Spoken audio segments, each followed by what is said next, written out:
Сәлем достар, каналыма қош келдіңіздер. Бүгін сіздермен бірден күшті шығатын өте дәмді шелпектер пісіретін боламыз. Ол үшін біз ең алдымен бір ыдысты алып, ішіне жылы температурадағы сүтті құямыз. Және үстіне суды құямыз. Кішкене қант себеміз. Және құрғақ аштығымызды, яғни дрожжиді себеміз. Барлығын араластырамыз. Әдеттегідей қажетті мөлшерлемелерді видеоның астына көрсетіп кеттім.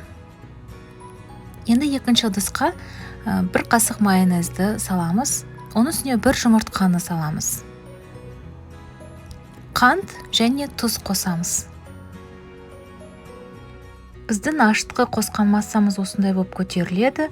Оны екінші массаға қосып, барлығын жақсылап тұрып араластырамыз.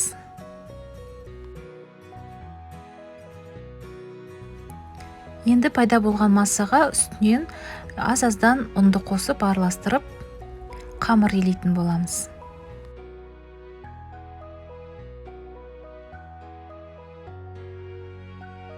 Бізде қолда жабыспайтын жұмсақ қамыр пайда болады. Алдымен осындай 7 күлше дайындаймыз шелпектерге, және қалған қамырдан бауырсақтар кесіп дайындап қоямыз.